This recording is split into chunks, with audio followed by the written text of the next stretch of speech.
আমি জানি বাংলার অনেক স্টুডেন্ট যারা গ্র্যাজুয়েশন করে ঘরে বসে আছে, তারা হয়তো কোনো একটা প্রাইভেট চাকরিতে কখনোই সে করবে না বা চাকরির কথা ভাবে না। তার অন্যতম কারণ ইংরাজির ভীতি।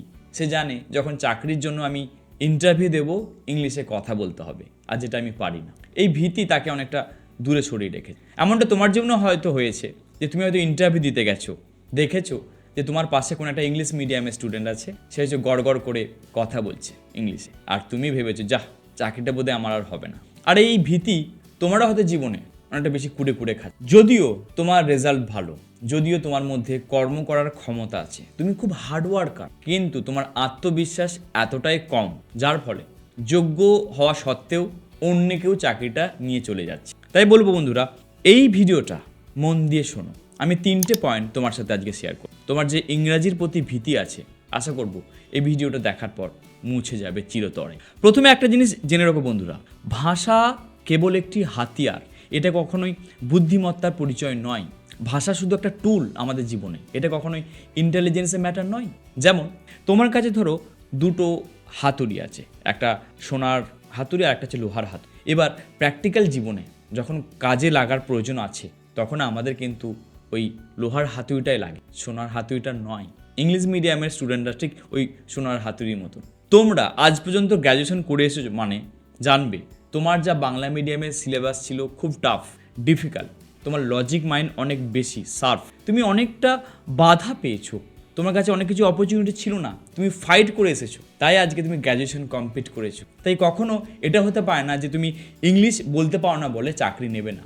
এমনটাও আমি অনেক সময় দেখেছি। ইন্টারভিউ তুমি যখন দিতে যাবে, তুমি যদি তোমার বাংলাতেই স্পষ্ট করে তোমার ব্যক্ত করতে পারো, নিজের কথা যদি ফুটিয়ে তুলতে পারো লজিকের সাথে, এটাই যথেষ্ট হয়। আর বড় ব্যাপারটা কি জানো, প্রাইভেট জব মানে তারা কিন্তু লজিক মাইন্ডটাকে ভালোভাবে দেখে। অবশ্যই কমিউনিকেশন একটা পার্ট থাকে, কিন্তু মেন পার্ট যেটা তোমার মধ্যে আছে, তুমি হয়তো ভাবো যে এটা কোনো কাজে নাই, লজিক মাইন্ড, যেটা তুমি খুব ভালোভাবে সেটা তৈরি করে ফেলেছো। এই বিষয়ে দ্য 5 রুলস বলে একটি বই আছে, যেখানে মেল রবিনসন বলেন যে আমাদের যে ভীতিটা হচ্ছে, যখন কোনো ভয় পায়, সেটা আমাদের শারীরিক অনুভূতি। আর এই শারীরিক অনুভূতি যদি তোমার মধ্যে অনেক বেশি থাকে, তাতে তুমি কখনো কোনো কাজেতেই সাকসেস পাবে না। যেমন তুমি হয়তো ইন্টারভিউ দিতে গেছো, ভাবছো যে আমি ভুল কিছু ইংলিশ বলে ফেললাম, তার মানে এটা নয় যে তোমার পৃথিবীটা ধ্বংস হয়ে গেল। আমি এমনও ইন্টারভিউ দেখেছি HR-এর, যেখানে বলেছেন যে আমরা এমন স্টুডেন্ট চাই যে স্টুডেন্ট কর্মঠ হবে, যে স্টুডেন্ট সৎ হবে, ইংলিশ হয়তো প্রপার না কিছু বলতেও পারে, তাকে আমরা তৈরি করে নেব। তাহলে তোমার মধ্যে তো অলরেডি এই দুটো স্কিল আছে, এই জিনিসটা তুমি তো জানো যে হার্ডওয়ার্ক কীভাবে করতে হয়, তোমার থেকে আর ভালো কে জানে, তাই না? এর পাশাপাশি 2 নম্বর পয়েন্টে যেটা আমি তোমার সাথে শেয়ার করব, 2 নম্বর পয়েন্ট হচ্ছে যে কঠিন রাস্তায় কিন্তু ড্রাইভিং করাটা খুব ডিফিকাল্ট, আর যেটা তোমরা ভালোভাবে জানো। যখন তুমি কোথাও কখনো পাহাড় বেড়াতে গেছো, দেখেছো নিশ্চয়ই যে কিভাবে সরু সংকীর্ণ রাস্তায় ড্রাইভার চালিয়ে নিয়ে যাচ্ছে, তারা কতটা স্কিলফুল। কিন্তু মসৃণ জায়গাতে ড্রাইভিং করা তো সহজ। আর এখানে তোমার সাথে আমি তুলনা করব সেই ইংলিশ মিডিয়ামের স্টুডেন্টদের। তোমার রাস্তাটা কিন্তু সহজ ছিল না, ডিফিকাল্ট ছিল। আজ যে সুন্দর পিচাইকে আমরা দেখি, যে গুগলের CEO, এমনটা নয় যে উনি প্রথম থেকেই বিশাল ফরেন ইংলিশ বলতে পারেন। ওনার যদি ইন্টারভিউ দেখো, তো উনিও যেমন কাটা কাটা ভাঙা ভাঙা ইংলিশই বলতে। Even missile man doctor APJ Abdul Kalam, উনি কিন্তু তামিল বোর্ড থেকে পড়াশোনা করেছিলেন, এমনটা নয় যে ইংলিশ মিডিয়ামের স্টুডেন্ট ছিলেন। এরকমভাবে যদি আমরা এক্সাম্পল দিতে থাকি, অনেক বাংলার IAS অফিসার আছেন কিংবা CEO আছেন, যারা অনেক সময় বেঙ্গলো মিডিয়ামের স্টুডেন্ট ছিলেন। তার মানে এটা নয় যে তার বেঙ্গলো মিডিয়ামে পড়ার জন্য সে তার জায়গাটা আজকে করে নিতে পারেনি। বেঙ্গলো মিডিয়ামের স্টুডেন্ট হওয়া সত্ত্বেও তারা তাদের জায়গাটা করে নিয়েছে, কারণ তোমার কাছে যেটা আছে, তোমার কনফিডেন্স। তুমি অনেকটা বাধা বিপত্তি দেখে এসেছো, অনেকটা হার্ডওয়ার্ক করতে জানো, এটা তোমার বড় হাতিয়ার। এবার আসা যাক 3 নম্বর পয়েন্ট, যেটাকে আমরা বলি যে কমিউনিকেশন বনাম ফ্লুয়েন্সি। দেখো, কোনো একটা ইন্টারভিউ যখন হয়, বিশেষ করে প্রাইভেট সেক্টরের ক্ষেত্রে বলছি, এমনটা নয় যে তারা একদম ব্রিটিশ ইংলিশ চাইছেন বা তোমার আমেরিকান ইংলিশ চাইছেন। ওনারা চাই যে কমিউনিকেশন করার মতন একটা সিম্পল ফর্মে যেন কথা বলতে পারো। এমনটা নয় যে তোমাকে বড় বড় ভোকাবুলারি থাকতে হবে, টাফ ওয়ার্ড তুমি প্রেজেন্ট করো, এরকম প্রয়োজন নেই। এবং HR কখনো এরকম চান না। ওনারা চান যে ওনাদের কথা যেন তুমি বুঝে উঠতে পারছো কিনা, এবং তার পরিপ্রেক্ষিতে তুমি 2-4 কথা বলতে পারছো, এটাই, দ্যাটস অল। আমরা যারা কমিউনিকেশন নিয়ে ভাবি, ভয় পাই, এতটাও ভয়ের কিছু নেই রে ভাই। আমি মনে প্রাণে বিশ্বাস করি যে কোনো বাংলা মিডিয়ামের স্টুডেন্ট ইন্টারভিউ দেওয়ার ক্ষমতা রাখে, এবং যে কোনো বাংলা মিডিয়ামের স্টুডেন্ট 2-4 কথা ইংলিশে বলতে পারবে। এখানে তোমাকে যেটা করতে হবে, যেটা আমার বলতে পারো যে ইউনিক পয়েন্ট তোমাকে বলতে পারি, যেটা আমি প্র্যাকটিক্যালি অ্যাপ্লাই করে দেখেছি।